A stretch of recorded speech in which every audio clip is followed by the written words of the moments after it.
Well, good morning. How are you all today? And welcome to Integrative Preparedness. Let me make sure that this mic is plugged in. I hate it when I make a whole video and then find out I didn't push the plug in far enough, and all you saw was me moving my mouth, nothing coming out. There are some who say, you do that all the time.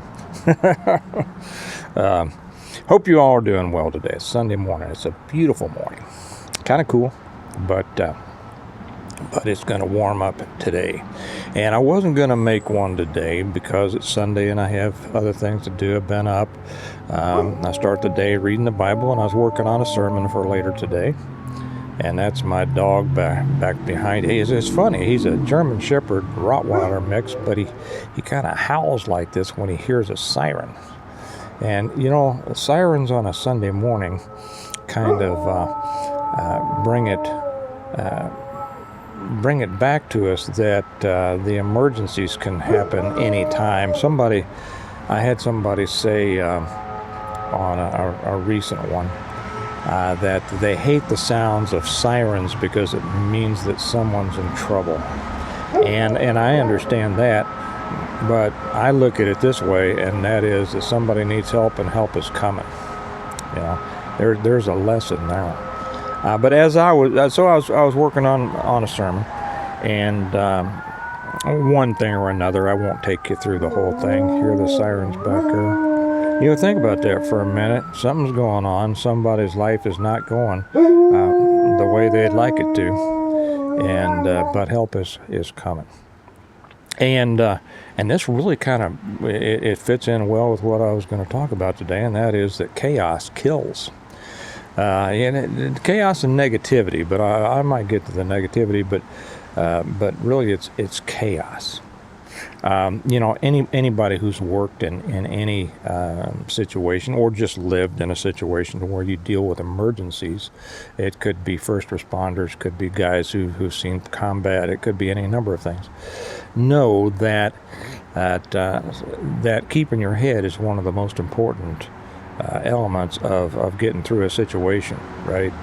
You know what I've said. I think I just mentioned it recently that when I teach students in martial arts, or when I used to teach seminars for self-defense and things like that, I would explain that whenever you are faced with an attacker, but I'll also take that over to whenever you're faced with any kind of emergency situation, you have essentially three enemies.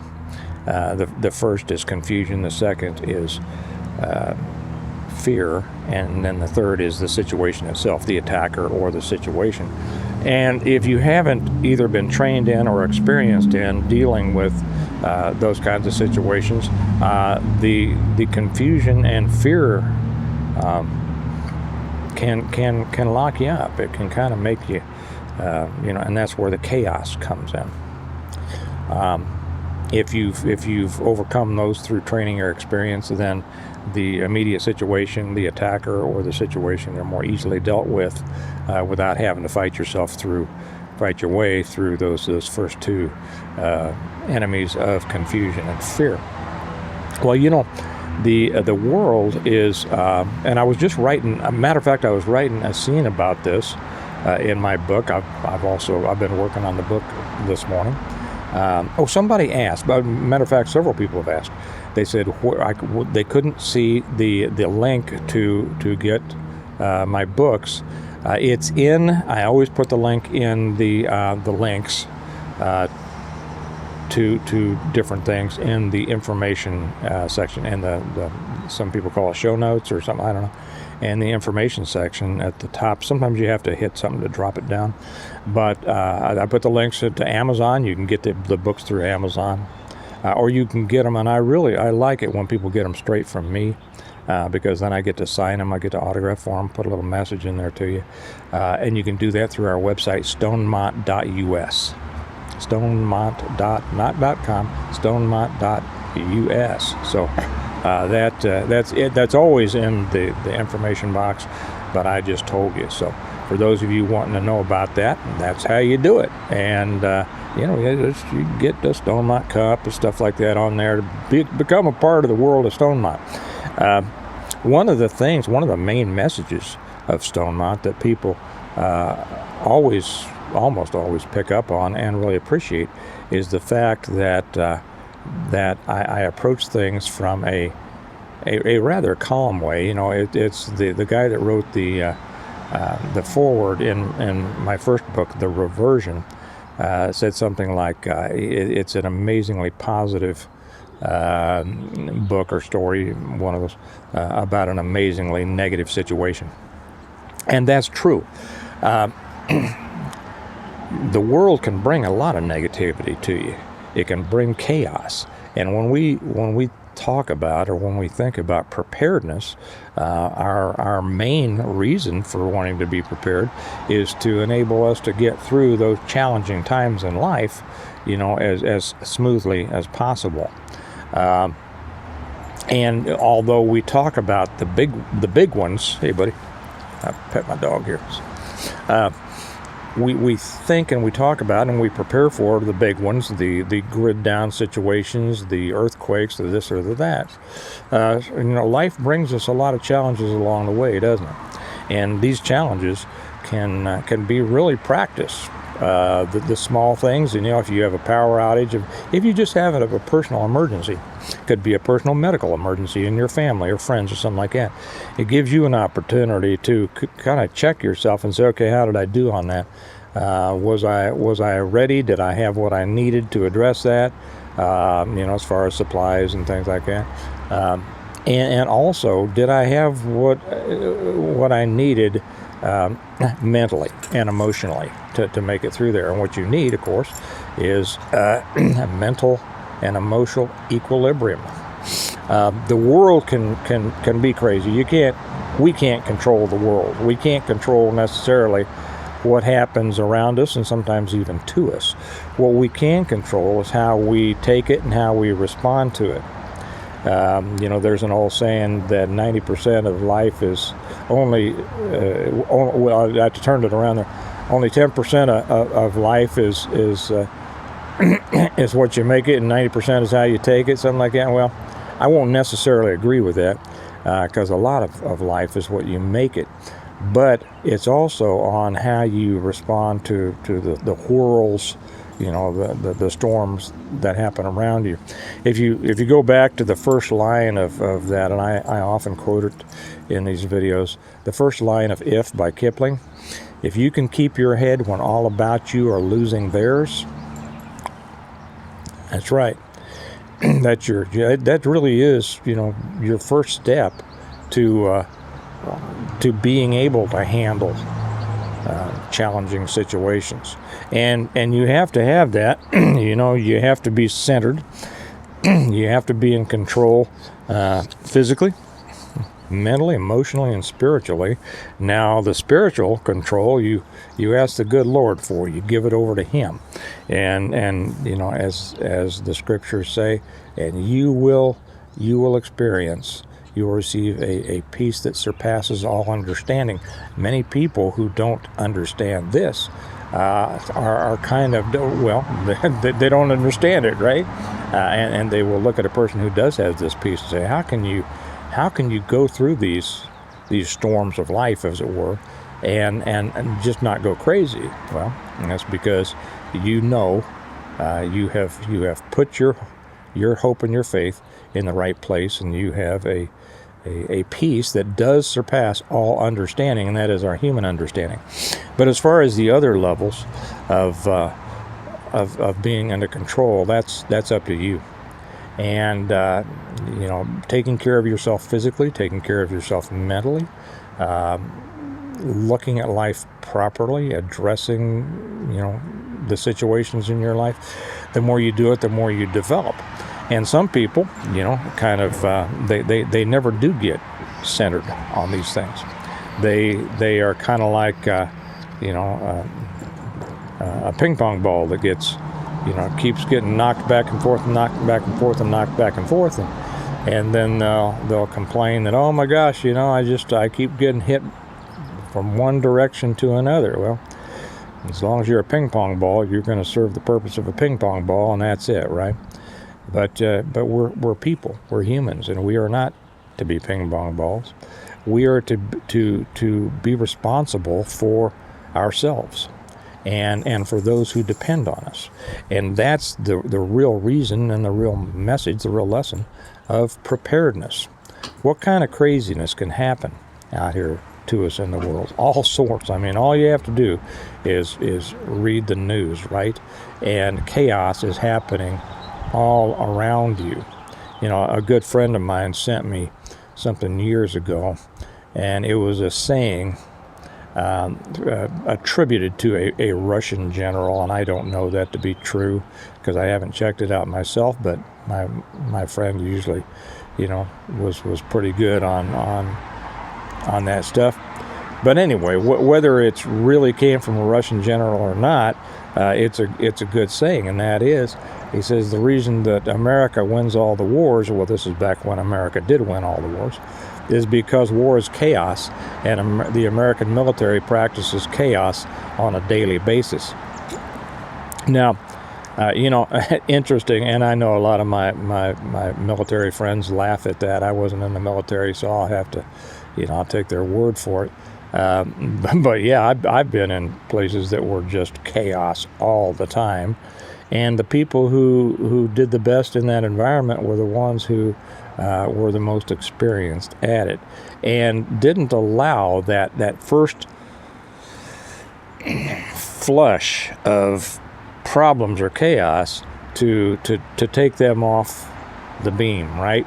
They had seen it before, they had experienced it before, they understood that the first sign of chaos, I should probably think of a different name for that. I keep repeating it, but it's worth repeating.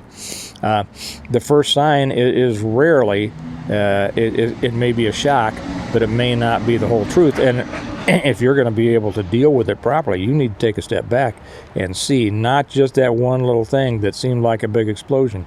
You need to take a step back and so you can see the bigger picture. And that's what a lot of people just don't do in life.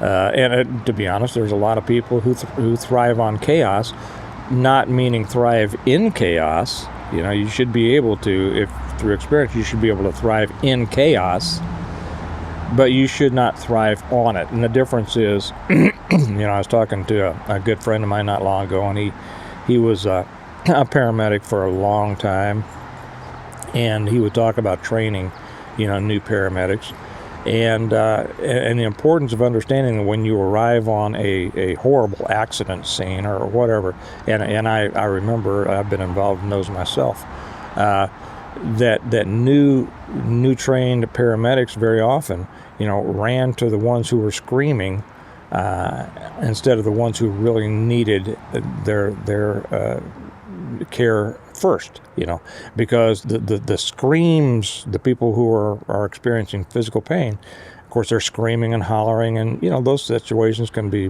bloody. I mean, I remember the first really bad wreck I ever worked out on an interstate highway, and getting in the car and checking those people, and by the time I came out, and I was covered in blood, and not my blood, you know, but it's a different situation. But he would say that, you know, the people who are screaming aren't necessarily the ones you need to help.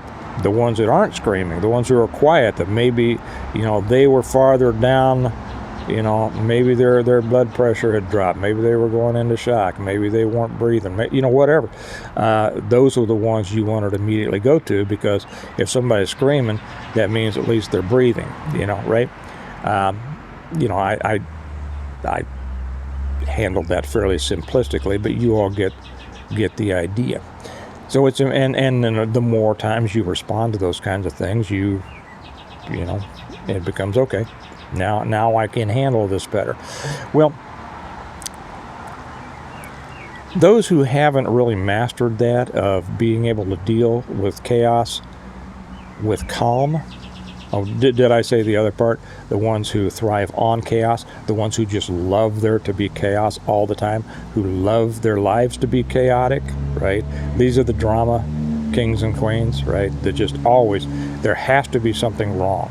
There has to be something that they can complain about. There has to be some reason that they're not getting ahead, or that life has dealt them just one more lemon.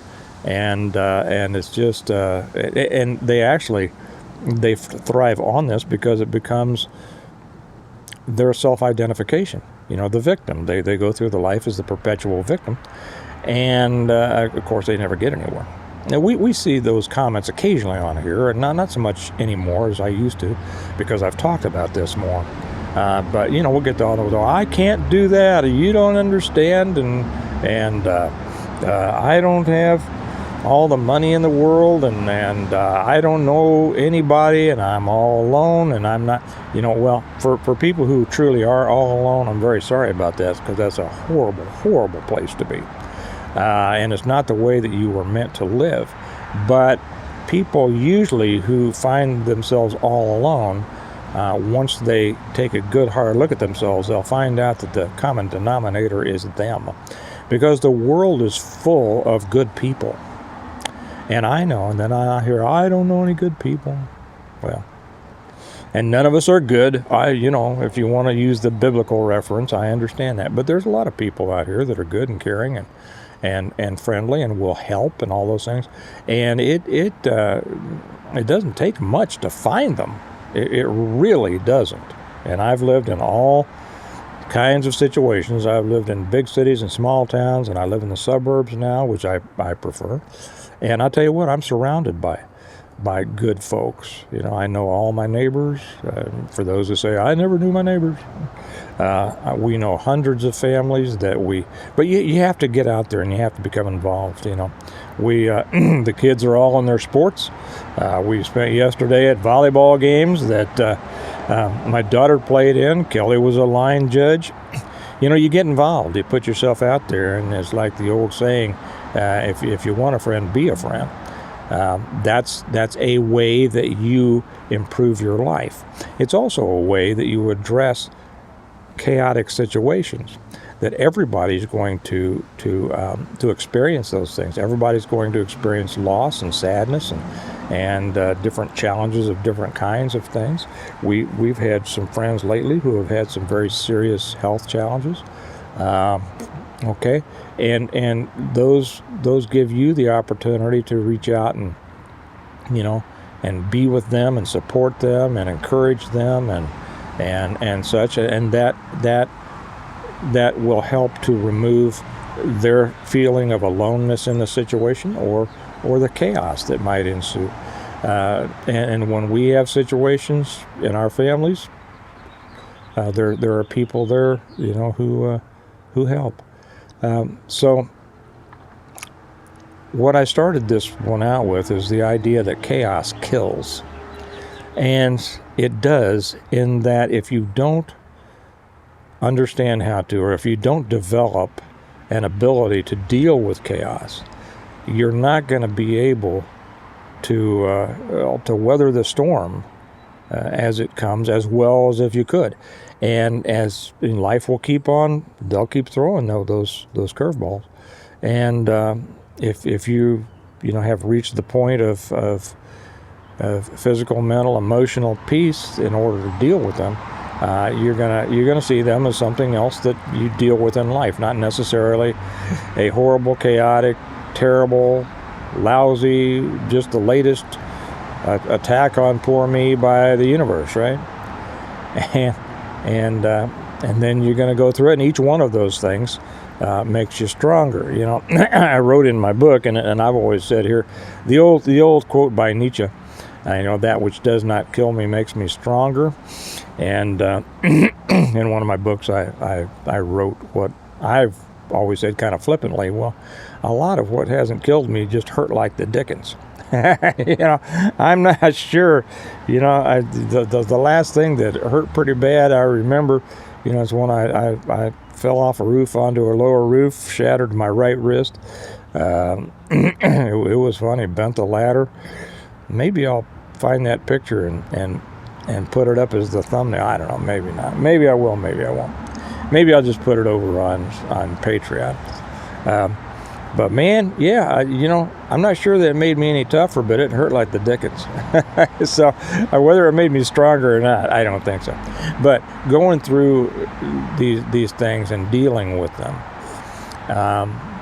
does make you stronger. It's just like when you work, one of the principles of developing, muscularity is the principle of overload, and that is, in order to develop any body system, you have to place an overload on it.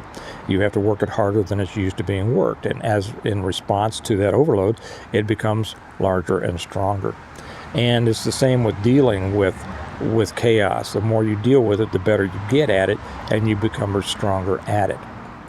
So that's kind of the and if you don't, how does chaos kill? Well, it can kill if it's fairly important and you don't know how to deal with it, or it can simply cause stress. And I know too many people live a life of constant stress, and stress does kill. So there's going to be chaos in your life and in the world, and it's each of us has to decide how we're going to handle that, and whether we're going to handle it well and let it develop us into a stronger person and a person who is more adept at handling these things, or whether we're just going to kind of fret and hoot and holler and complain about life being unfair and why did this happen to me and blah blah blah.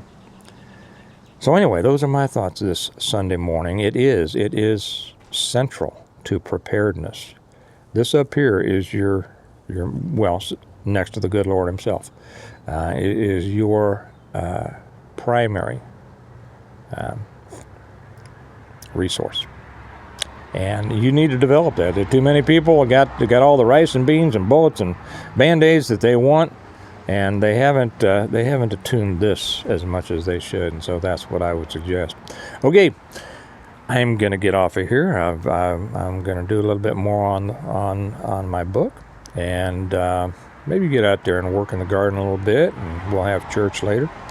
And I might even throw a little bit about this in today's sermon. We will see.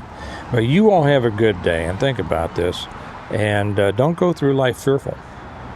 The world is not something to be afraid of. It's something to prepare for, but not to go through fearfully. So think about that. Use all of the little chaoses to build yourself stronger. And again, I'll remind you, for those of you wanting to know how to get the books, great. And I love it when people, you can get them through Amazon. Did I say that? The link there is down below also. You get them faster from Amazon. You'll get them signed by me, and I love signing my books for people. Matter of fact, I have to do some of that today too later, because I have a load to get out in tomorrow's mail. So if you've been waiting on a book, very possibly yours is in there. Okay, remember that we prepare well today in order to live well tomorrow, and have a great day. And I'll talk to you later. Bye-bye.